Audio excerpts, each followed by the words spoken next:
Hi armies, இன்றைக்கி நம்ம Tang எஃப்எஃபோட part 4 தான் பார்க்க போகிறோம். ஸோ ப்ரீவியஸ் 3 பார்ட்ஸ் பார்க்கலனா மறக்காமல் பார்த்துட்டு வந்துருங்க. டிஸ்கிரிப்ஷனில் தான் ப்ளேலிஸ்ட்டோட லிங்க் கொடுத்துருப்பேன். அண்ட் யாராச்சும் இன்னும் லைக் பண்ணாமல் சப்ஸ்கிரைப் பண்ணாமல் பார்த்துட்டு இருந்தீங்கன்னா மறக்காமல் லைக் பண்ணிட்டு சப்ஸ்கிரைப் பண்ணிட்டு பாருங்கள். சரி வாங்க, நம்ம டைரெக்டாக இந்த வீடியோக்குள்ளே போயிடலாம். லாஸ்ட் எபிசோடே ஒரு ட்விஸ்டோடு தானே முடிச்சிருந்தோம். ஸோ அதுக்கப்புறம் நடக்க போகிறது தான் இதுக்கப்புறம் பார்க்க போகிறோம். இப்போது டேங்கோட கன்னத்தில் பலான்னு ஒரு அரவிலுக. டேங்க அப்படியே அமைதியாக நிற்கிறாரு. அப்போது டேங்கோட அப்பா தான், உனக்கு அறிவு இல்லையா, எவ்வளோ தைரியம், என்கிட்ட சொல்லாமல் உன் இஷ்டத்துக்கு இந்த மாதிரி ஒரு முடிவு எடுத்திருக்க, அதுவும் வேணும்னே நான் அவமானப்படுத்துறதுக்காண்டி போய் அவலை அப்படின்ட்டு பலார்னு இன்னொரு கணத்துலேயும் விழுக. அப்போ டேங்கோட அம்மா தான், என்னங்க ஏங்க நம்ம பையனை இப்படி அடிக்கிறீங்க, அவன் என்னங்க என்ன பண்ணானா உனக்கு என்ன தெரியும், அமைதியாக இருந்துரு. இங்கே பாருடா, எனக்கு என்ன பண்ணுவியோ தெரில, ஆனால் இது நீ சால்வ் பண்ணி ஆகணும். அவளெல்லாம் என்னோட மருமகளாக ஏற்றுக்க வாய்ப்பே கிடையாது, அது உனக்கு நல்லாவே தெரியும். ஸோ நீ என்ன ஏதாச்சும் பண்ணா அது உனக்கு நல்லது சொல்லிட்டேன். ஏங்க இப்படி பண்ணுறீங்க, என் பையன் பாவம் முதல் தடவையாக லவ் பண்ணுறேன்னு வந்து சொல்லியிருக்கான். அந்த பொண்ணு அழகாக தானே இருக்கா, பெரிய பிஸ்னஸ் வேலை நடத்துகிறாளாம். அப்புறம் என்னங்க பிரச்சனை, நம்ம பையனுக்கு அவளையே மேரேஜ் பண்ணி வச்சுருங்க, நம்ம பையன் அவளை விரும்புகிறான், ப்ளீஸுங்க அப்படின்ட்டு சொல்ல. பட் எங்களோட அப்பாவுக்கு வருதே கோவம். பலார்னு அவரோட ஒய்ஃபையும் அடிக்க போயிட்டாரு. ஆனால் அடி வந்து அவங்க மேலே விழுகலை. அப்போது டேங்கோட அம்மாவும் என்னன்ற மாதிரி கண்முழிச்சு பார்த்தா டேயாங் தான் டேங்கோட அப்பா கையை அப்படியே பிடிச்சிருக்காரு. இங்கே பாருங்கப்பா, என் மேலே தான் கோவம்னா என்ன அடிச்சுக்கோங்க, தேவையில்லாமல் அம்மா வடிக்கிறவளை வச்சுக்காதீங்க அப்படின்ட்டு டேயாங் கொஞ்சம் கோவமாக அப்படியே டேங்கோட அப்பா தான் பார்க்குறாரு. ஏன்னா இவ்வளோ நேரமாக அடியெல்லாம் வாங்கினாரு, ஆனால் இப்போது அவரோட அம்மாவை டேங்கோட அப்பா அடிக்க போகிறாருன்னு டேயாங்களை தாங்கிக்க முடியல, அதனால தான் தடுக்கிறாரு. அப்போ டேங்கோட அப்பாவுக்கு வரதே கோவம். எச்சி கையை விடுறா, இங்கே பாரு, நான் சொன்னதை மட்டும் நீ செய்யலைன்னு வச்சுக்கோ, அவ்வளோதான், உன்னையும் உன்னோட அம்மாவையும் தொலைச்சிருவேன். உன்னை பற்றி கூட உனக்கு அவ்வளோவா அக்கறை இருக்காது, ஆனால் உன் அம்மா மேலே இருக்குல்ல, ஸோ நான் சொன்னதை செஞ்சிரு அப்படின்ட்டு அப்படியே அங்கேருந்து டேங்கோட அப்பா மிஸ்டர் கேம் அங்கேருந்து கிளம்பிட்டாரு. அப்போ டேங்கோட அம்மா, டே நீ ஒன்றும் கவலைப்படாத சரியா, அவர் அப்படி தான், நீ என்னை பற்றியெல்லாம் கவலைப்படாத, உனக்கு அந்த பொண்ணை ரொம்ப பிடிச்சிருக்குல்ல, எனக்கு தெரியுது, நீ அவளை பார்த்த விதத்துலேயே எனக்கு நல்லாவே புரியுதுடா, நீ அந்த பொண்ணையை மேரேஜ் பண்ணிக்கோ, அப்பாவை நான் பார்த்துக்கிறேன் சரியா, நீ என்னை பற்றி கவலைப்படாத அப்படின்ட்டு டேங்கோட அம்மா ரொம்பவே பாசமாக பேசுகிறாங்க. அப்போ டேயாங் ரொம்பவே எமோஷ்னல் ஆகிட்டாரு, கண்ணெல்லாம் கலங்குது. அப்படியே அவரோட அம்மா கையை பிடிச்சிட்டு, நீ ஒன்றும் கவலைப்படாதம்மா, நான் பார்த்துக்கிறேன் சரியா, நீ பத்திரமாயிரு அப்படின்ட்டு சொல்லிட்டு டேயாங் அங்கேருந்து கிளம்புறாரு. இங்கே இவ்வளோ கூத்து நடக்குதே, நீங்கள் எங்கே அப்படின்ட்டு பார்த்தா நீங்கள் உங்களோட ரூமில் தான் அப்படியே உட்காந்துட்டு கால் மேலே கால் போட்டு அப்படியே நக்கெல்லாம் ட்ரிங்க்ஸ் பண்ணிக்கிட்டே நியூஸை தான் பார்த்துட்ருக்கீங்க. அந்த நியூஸில் தான் லைவாக டெலிகாஸ்ட் ஆச்சே, நீங்கள் போயிட்டு அங்கே கிஸ் பண்ணது, நாங்கள் 2 பேரும் லவ் பண்ணுறோம், கூடிய சீக்கிரம் மேரேஜ் பண்ணிப்போம் அப்படின்னு சொன்னீங்களே, அது எல்லாமே தாங்க டெலிகாஸ்ட் ஆகிட்டுருக்கு. அதை பார்த்துக்கிட்டு தான் நீங்கள் ரொம்பவே ப்ரௌடாக நினச்சது நடந்துருச்சு அப்படின்ட்டு ட்ரிங்க்ஸ் பண்ணிகிட்ருக்கீங்க. அப்போ நீங்கள் அப்படியே டேங்கோட அப்பா ஃபேஸை பார்த்துட்டு, மிஸ்டர் கிம், இன்னும் நீ அனுபவிப்ப, எனக்கு பண்ணது எல்லாத்துக்குமே உனக்கு ரிட்டர்ன் நான் கொடுப்பேன், அதுக்கு நல்லா காத்துட்ரு அப்படின்ட்டு ஒரு மாதிரி டேங்கோட அப்பா மேலே தான் உங்களுக்கு செம்ம கோவம், அதனால தான் நீங்கள் அப்படி சொல்கிறீங்க. ஸோ அப்படியே ஒரு ஃப்ளாஷ்பேக் பார்க்கலாம், அப்படி என்ன தான் நடந்துச்சு, எதுக்கு நீங்களும் டேங்கோட அப்பாவும் இப்படி மோதிக்கிறீங்க அப்படின்ட்டு. நீங்கள் இன்டர்னாக சேர்ந்துருப்பீங்கள, நீங்கள் டேயாங் அப்படின்ட்டு ஒரு கம்பெனியில் இன்டர்னாக சேர்ந்துருப்பீங்கள, அந்த கம்பெனி வேறு எந்த கம்பெனியும் கிடையாது, டேயாவோட கம்பெனி தான். டேயாங்கோட அப்பா தான் அப்போது சிஓவாக இருந்திருப்பார்.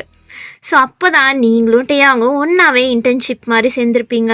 ஸோ அப்போது டேயாங்கோட அப்பாவுக்கு நீங்கள் யாருன்னு கூட தெரிஞ்சிருக்காது.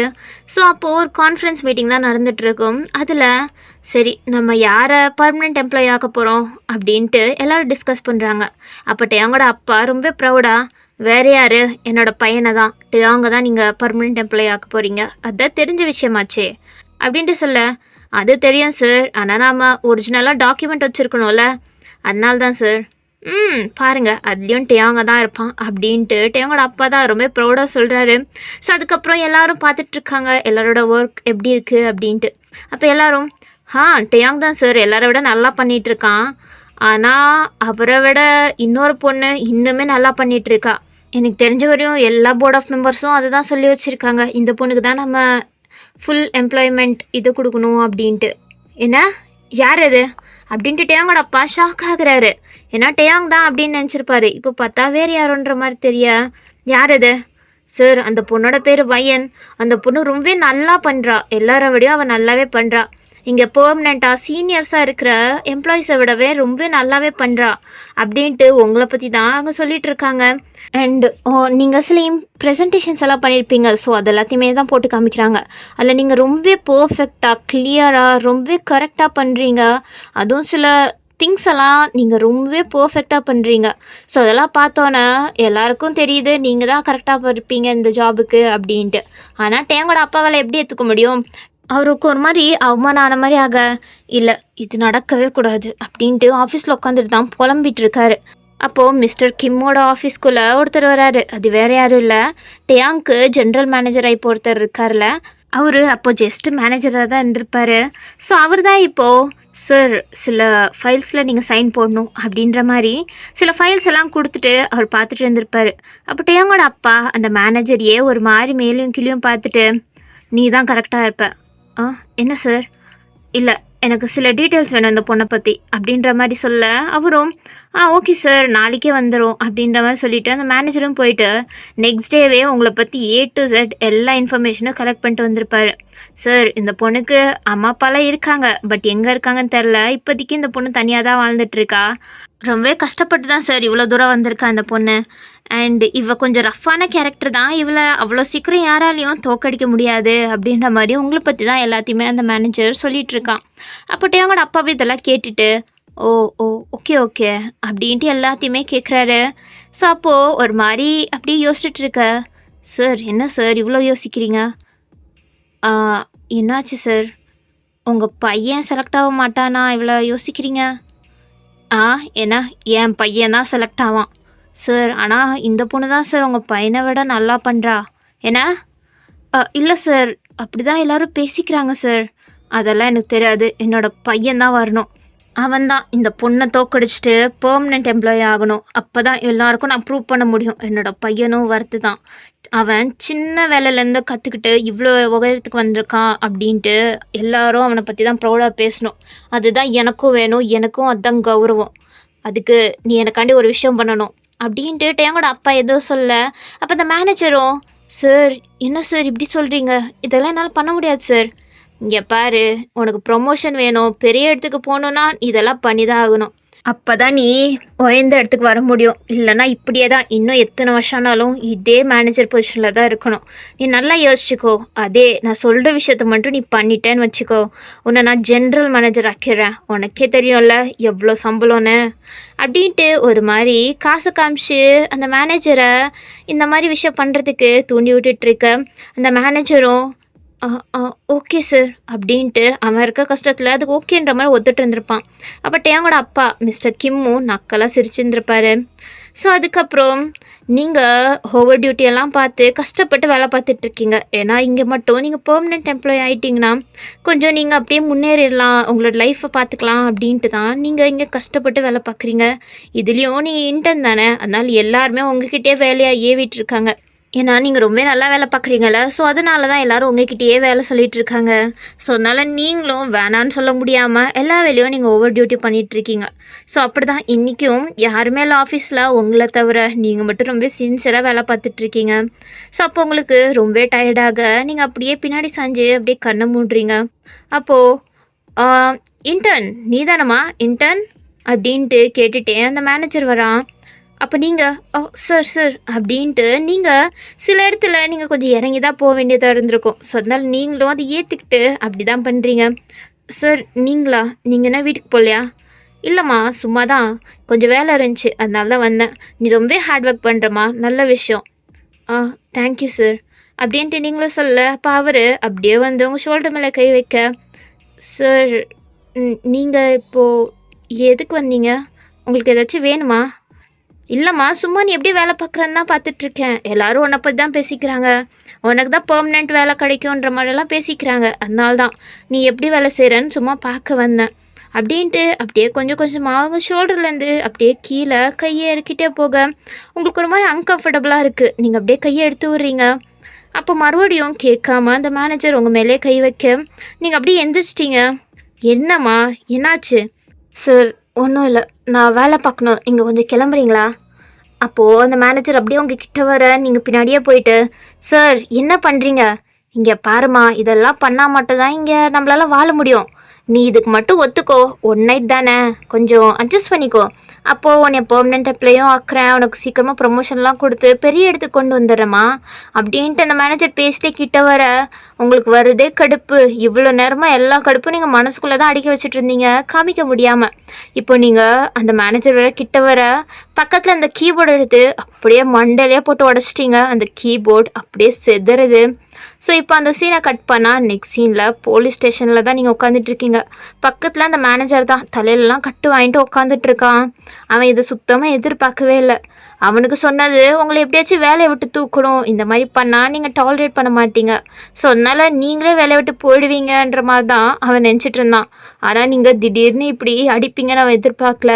அப்போ அந்த போலீஸ்காரனும், சார் நீங்கள் கிளம்பலாம் சார் அப்படின்ட்டு அந்த மேனேஜரை பார்த்து மட்டும் சொல்ல, சார் என்ன சார், அவன் மேலே நான் கம்ப்ளைண்ட் கொடுத்துருக்கேன், என்கிட்ட அவன் தப்பாக நடந்துக்க ட்ரை பண்ணான், அவனை பிடிச்சி ஜெயிலில் போடுங்க அப்படின்ட்டு இங்கே சொன்னாலும், மேடம் இருங்க மேடம் அப்படின்ட்டு சொல்லிட்டு அந்த மேனேஜரை அனுப்பி விட்டுட்டாங்க. அந்த மேனேஜரும் அப்படியே நைஸாக அங்கேருந்து கிளம்பிட்டான். உங்களுக்கு கோவம் வந்து கத்திட்டு இருக்கீங்க. அப்போது ஒரு நிமிஷமா உங்ககிட்ட கொஞ்சம் பேசணும் அப்படின்ட்டு பின்னாடிலேருந்து வாய்ஸ் கேட்க நீங்கள் அப்படியே திரும்புறீங்க. திரும்பி பார்த்தா அங்கே மிஸ்டர் கிம் தான் இருக்கார். அவரை பார்த்துட்டு, சார் அப்படின்ட்டு உங்களுக்கு தெரியும் அவர் யாருன்னு, உங்களுக்கு கம்பெனியோட சிஇஓன்னு தெரியும், ஸோ அதனால் நீங்கள் அப்படியே பார்த்துட்டு கேட்க, ஆமாம் நான் தான் அப்படின்ட்டு சொல்ல, இப்போ நெக்ஸ்ட் சீனில் மிஸ்டர் கிம் அவங்களோட அப்பாவும் நீங்களும் தான் ஒரு ரூமில் உட்காந்துட்ருக்கீங்க, யாருமே இல்லை. அப்போ நீங்கள், சார் அவர் தான் சார் என்கிட்ட இப்படி அப்படின்ட்டு நடந்தது எல்லாத்தையுமே நீங்கள் சொல்கிறீங்க. இப்போ மிஸ்டர் கிம்மும் சரி சரி அப்படின்ற மாதிரி எல்லாத்தையும் கேட்டுட்ருக்காரு. சார் என்ன சார் இவ்வளோ பொறுமையாக கேட்டுட்ருக்கீங்க? அது இங்கே பாருமா, இப்போது அதெல்லாம் நடந்து போச்சு, ஒன்றும் பண்ண முடியாது. இப்போ நீ கம்ப்ளைண்ட் கொடுத்தாலும் யாரும் ஏற்றுக்க மாட்டாங்க. அதே கம்ப்ளைண்ட் ஏற்றுக்கிட்டாலும் கொஞ்ச நாள் தான் அவன் ஜெயிலில் இருப்பான். அதுக்குள்ளாட்டி நானே அவனை வெளில கொண்டு வந்துடுவேன். சார் ஏன் சார், நீங்கள் ஏன் சார் வெளில கொண்டு வரீங்க? அந்த மாதிரி ஒரு எம்ப்ளாயி உங்கள் இடத்துல வேலை பார்க்கறதே தப்பு சார். அங்கே இருக்க பொண்ணுங்க யாருக்குமே அப்போது பாதுகாப்பே இருக்காது சார். உங்கள் கம்பெனியோட ரெப்புடேஷன் தான் சார் கீழே போகும் அப்படின்ட்டு நீங்கள் சொன்னாலும், அப்போ அந்த மிஸ்டர் கிம் லைட்டாக சிரிச்சிட்டு, இங்கே பாரு, அவன் அப்படிப்பட்ட ஒரு கேரக்டரே கிடையாது, அவன் நான் சொல்லி தான் இந்த விஷயம் எல்லாம் பண்ணான். என்ன அப்படின்னு நீங்கள் ஷாக் ஆகிட்டு பார்க்குறீங்க? ஆமாம், இது எல்லாத்தையும் நான் தான் பிளான் போட்டு கொடுத்தேன். இப்போ பாரு, நீ ஏன் மரியாதையாக வேலையை விட்டு நீ போயிட்டா உனக்கு நல்லது, புரிஞ்சுதா? ஸோ நீ இந்த வேலையை விட்டு போயிடு, அதுதான் உனக்கு நல்லது. இல்லை நான் போக மாட்டேன், கம்ப்ளைண்ட் தான் கொடுப்பேன்னு அடம் பிடிச்சேன்னு வச்சுக்கோ, நீ கம்ப்ளைண்ட் கொடுக்கலாம், ஆனால் அவ்வளோதான், உன்னோட லைஃபே டோட்டலாக காலியாகிடும். எந்த இடத்துலையுமே உனக்கு மறுபடியும் வேலை கொடுக்க மாட்டாங்க. இப்படியே நீ அமைதியாக போயிட்டேன்னு வச்சுக்கோ, அதுதான் நல்லது அப்படின்ட்டு ஒரு மாதிரி மிரட்டிட்டு அவர் அப்படியே அங்கேருந்து எழுந்திரிச்சு போயிட்டாரு. உங்களுக்கா ஒன்றும் புரியல, என்ன இவர் நம்ம கம்பெனியோட சிஇஓ, இவர் என்ன இப்படி பேசிட்டு போகிறாரு அப்படின்ட்டு உங்களுக்கு ஒன்றுமே புரிஞ்சிருக்காது. ஒரு மாதிரி மண்டே பிடிச்சிட்டு உட்காந்துட்ருப்பீங்க. அதுவும் இல்லாமல் இப்போ மறுபடியும் உங்களால் வேலைக்கே போக முடியாது, ஏன்னா அந்த மேனேஜர் இன்னுமே அங்கே தானே வேலை பார்க்குறான். அதுவும் இல்லாமல் மிஸ்டர் கிம் சொல்லியிருப்பார், இப்போ நீ மறுபடியும் வேலைக்கு வந்தான்னு வச்சுக்கோ, அங்கே இருக்கவங்க எல்லாரும் உன்னை பற்றி தான் பேசிகிட்டு இருப்பாங்க, இந்த பொண்ணு என்ன நம்ம மேனேஜரே அடிச்சிட்டா அப்படின்ட்டு எல்லாரும் உன்னை பற்றி தான் பேசுவாங்க. அண்ட் நீ பெர்மனெண்ட் எம்ப்ளாயி அப்போ கூட ஆக முடியாது, ஏன்னா நீ ஆகணுமா வேணாமான்னு டிசைட் பண்ண போகிறதே அந்த மேனேஜர் தான். எப்படி இருந்தாலும் உனக்கு வேலை கிடைக்க போகிறதில்ல, அப்புறம் எதுக்கு நீ கஷ்டப்பட்டு இன்னும் ஒரு மாதம் வந்து வேலை பார்க்கணும், நீ ஏன் யோசிச்சுக்கோ அப்படின்ட்டு தான் சொல்லியிருப்பாரு. ஸோ அதனால் நீங்கள் இப்போ வேலைக்கு போக முடியாமல் ஒரு மாதிரி கஷ்டப்பட்டு இருந்திருப்பீங்க. ஸோ இந்த வேலை தான் இல்லை, வேறு ஏதாச்சும் வேலைக்கு போகலாம் அப்படின்ட்டு நீங்கள் வேறு கம்பெனிஸ்க்கெல்லாமே அப்ளை பண்ணி போய் கேட்டிருந்துருப்பீங்க. ஆனால் அவங்களுமே உங்களுக்கு வேலையே கொடுத்துருக்க மாட்டாங்க. ஏன் எதுக்கு அப்படின்ட்டு உங்களுக்கு எதுவுமே தெரியல. அப்போ தான் நீங்கள் ஒரு இடத்துல கேட்டிருப்பீங்க, இந்த பொண்ணு போன இடத்துல வேலை செஞ்சிட்ருக்கும்போது அவளோட மேனேஜரையும் அடிச்சிட்டாலாம் அப்படின்ட்டு அங்கே இருக்கவங்க எல்லாரும் பேசுகிறாங்க. உங்களுக்கு கன்ஃபியூஷன், என்ன இதெல்லாம் எப்படி இங்கே தெரிஞ்சிச்சு, யாருக்கும் இந்த விஷயம் தெரியாது அப்படின்ற மாதிரி தானே அந்த சிஇஓ நம்மகிட்ட சொன்னார், அப்போனா நம்மளை ஏமாற்றிட்டாரா அப்படின்ட்டு உங்களுக்கு அப்போ தான் புரியுது, உங்களை எல்லாருமே வேணும்னே எல்லா சைட்லேருந்தும் மடக்கிட்டாங்க அப்படின்ட்டு. ஸோ இதுக்கப்புறம் என்ன பண்ணுறதுன்னே தெரியாமல் குழம்பி தான் இருந்தீங்க. உங்களுக்கு ஃபேமிலி சப்போர்ட்டும் இல்லை, எமோஷ்னல் சப்போர்ட்டுமே இல்லை. ஒரு மாதிரி டிப்ரெஷனில் தான் இருந்திருப்பீங்க. ஆனால் நீங்கள் அவ்வளோ ஈஸியாக விட்டு கொடுக்குற பொண்ணு கிடையாது. ஸோ அதனால் 2 மாதம் ஒரு மாதிரி கஷ்டப்பட்டுட்டு இருந்தீங்க. அதுக்கப்புறம் இப்படி என்ன சரிப்பட்டு வராது அப்படின்ட்டு ஒரு கம்பெனியை ஸ்டார்ட் பண்ணியிருப்பீங்க. அது நீங்கள் ஒரு சின்ன கம்பெனியை தான் ஸ்டார்ட் பண்ணியிருப்பீங்க. சில லோனு அது இது உங்கள் ஃப்ரெண்டோட ஹெல்ப்பு அப்படின்ட்டு எல்லாத்தையும் எடுத்து தான் நீங்கள் ஒரு கம்பெனியவே ஸ்டார்ட் பண்ணியிருப்பீங்க. ஸோ உங்களுக்கு நல்லா பிஸ்னஸ் மூலம் இருக்குது. அதனால் அதை யூஸ் பண்ணி நீங்கள் இப்போது 5 வருஷத்தில் இவ்வளோ பெரிய இடத்துல வந்து உட்காந்துட்ருக்கீங்க. ஆல்மோஸ்ட் டே கம்பெனியோட ஈக்குவல் கம்பெனியாக தான் உங்கள் கம்பெனியே இருக்குது. ஸோ இந்த பெரிய கம்பெனியை பில்ட் பண்ணுறதுக்கு நீங்கள் ரொம்பவே கஷ்டப்பட்டு இருந்திருப்பீங்க. நிறைய இடத்துல அவமானப்பட்டு இருந்திருப்பீங்க. ஏகப்பட்ட விஷயத்த சகிச்சுக்க வேண்டியதாக இருந்திருக்கும். ஸோ இப்போது இந்த இடத்துல வந்து உட்காந்துருக்கீங்க. இந்த இடத்துல நீங்கள் இருக்கனாலையோ என்னவோ, நீங்கள் கஷ்டப்பட்டு இவ்வளோ பெரிய இடத்துக்கு வந்திருக்கனாலையோ என்னவோ, நீங்கள் கொஞ்சம் ரூடாக தான் எல்லா இடத்துலையும் நடந்துப்பீங்க. அதுவும் இந்த ஆம்பளைங்க மேலே இருக்க உங்கள் இம்ப்ரெஷனை ஃபுல்லு வேர்ஸ்ட்டாக தான் மாறி இருக்கும். ஏன்னா நீங்கள் லைஃப்பில் பார்த்த எல்லா ஆம்பளைங்களுமே இவ்வளோ வேர்ஸ்ட்டான கேரக்டராக தான் இருந்திருப்பாங்க. அதனால தான் உங்களுக்கு யாரையும் கண்டாலே பிடிக்காது. அதனால நீங்கள் எரிஞ்சு எரிஞ்சு விழுவீங்க அந்த ஆம்பளைங்களை பார்த்தாலே. ஸோ இதுதான் உங்களோட பேக் ஸ்டோரி. அண்ட் நீங்கள் அப்படி தான் ஒரு நாள் இருக்கும்போது தான் ஃபர்ஸ்ட் டைம் உங்களுக்கு டேக் கம்பெனிலேருந்து ஒரு ப்ரப்போசல் வந்திருக்கும்.